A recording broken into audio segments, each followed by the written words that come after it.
India beats us. She's so mean to us. Hi, Grandma. I love you, Grandma. I love you so much, Grandma. Hi, Grandma. Okay, guys. So, we've done our surface skills. Yay! We've got a few more skills though that we have not yet done that we need to do in the water. The first skill is the Caesar, and then we're going to be looking at the compass. Okay. So, do you guys remember the Caesar?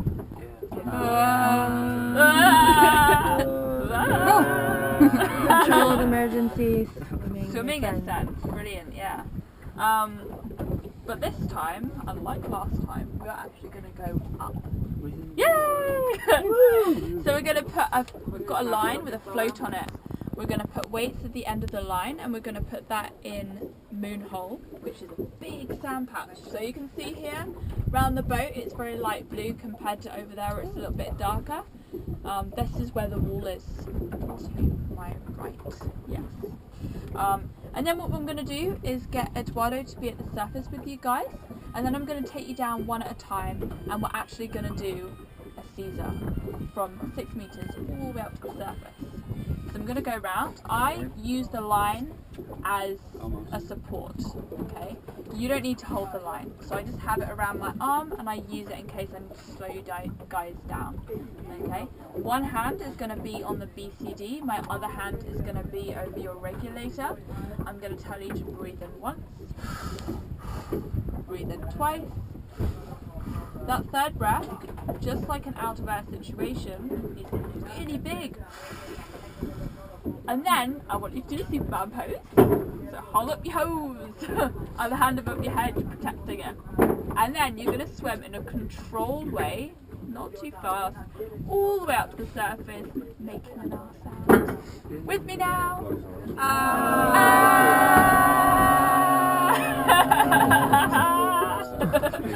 When you hit the surface, because you're out of air, you need to kick at the surface and already inflate.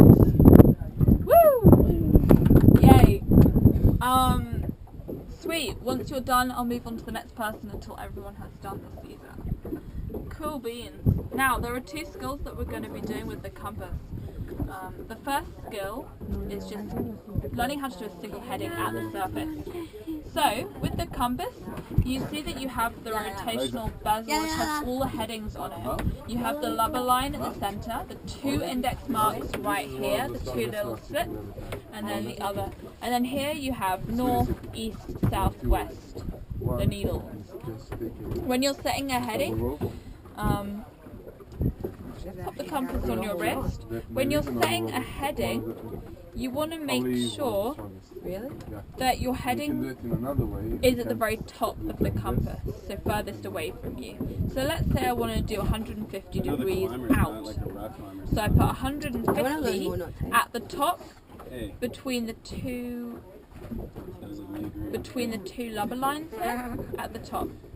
And then what I want to do is rotate myself until I have the north needle between the 2 index marks right here. Do you see? And then what I do, I'm always moving slightly to keep that north needle between the 2 index marks. And then what I want to do is follow the lubber line. So the direction that I'm travelling in, 150 degrees, is over there. Okay? Now let's say we want to do a reciprocal heading. So we want to go out, we want to turn around and come back. All we have to do is turn ourselves around until south is between the 2 index marks. So it'll be about there, right? So I just turn myself around, blah, blah, blah, blah, until south is in between the 2 index marks. Yeah? Cool. So, grab a compass. We only have a few. So grab a compass, grab a compass, grab a compass. For those of you who have a compass, put it on your right wrist, because your left wrist is for the low pressure inflator.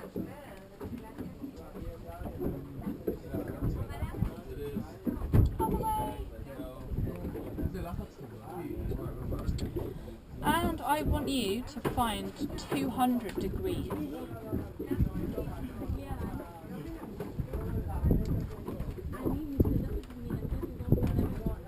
200 degrees. 200 degrees. Okay, stand up, and that gives you a lot of room to then. This is how you hold the compass, and that way you're making sure, like this, you're making sure that the rubber line is in line with your body. Just like this, like this. This is the compass. You want that rubber line to be in line with your body, so bend your elbow. And this is the line that stretches out. Oh. Like 200. 200 degrees? I'm setting 200 in the rubber line. Yes, that's perfect.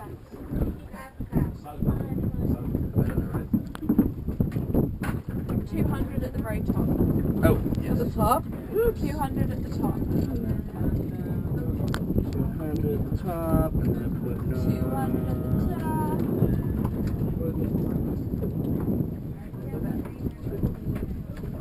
Brilliant, yeah, good job. Okay, and hold it properly. Make sure that you have the hand without the compass facing forwards. Yeah. Grab your opposite elbow. The other way around. No. That's right.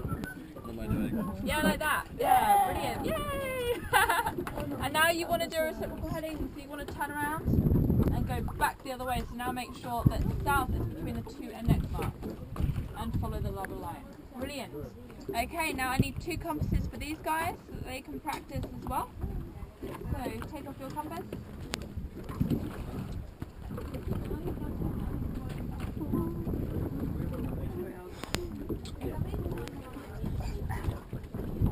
Yay, brilliant. Okay.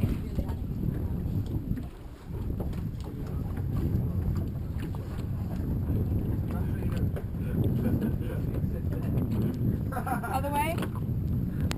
Yeah, take the helmet. Yeah, brilliant. Okay, 200 degrees out, turn around. 200 degrees back.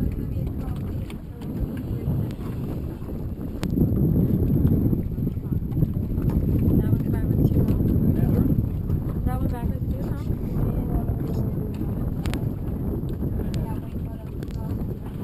How do you know which way is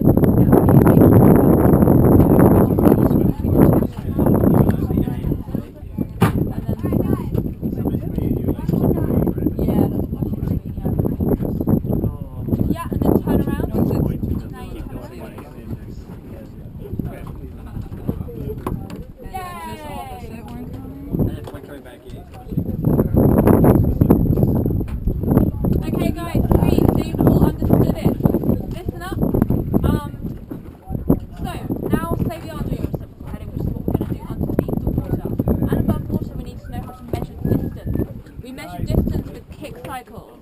So 1 kick cycle with the legs, keeping them nice and straight so you're moving from the hips and not using your knees. This is something that you need to work on a little bit more, making sure that you're nice and horizontal. Everything needs to be consistent. So you can't do a bit of a weird fin kick and a bit of a another weird fin kick and then you do a proper fin kick. Everything needs to be consistent. So this is how we measure it. Leg goes down, up, together. Down, up, together. 1, 2, 3, and so on. So when I give you the kick cycles underneath the water, I'm going to say something along the lines of 50 kick cycles, 20 kick cycles, 10 kick cycles, out and then back. Above water it's going to be a little bit different. I'm going to say 25 kick cycles in one direction, and that's it. Everyone's going to have a compass. It's all super duper fun. Underneath the water, when I'm giving you your heading, obviously above water I can speak, but underneath the water when I'm giving you your heading, 100s are going to be on your arms, 10s are going to be on your fingers. Make sense? So like 270, 50, 50, 150 degrees. Is there any side before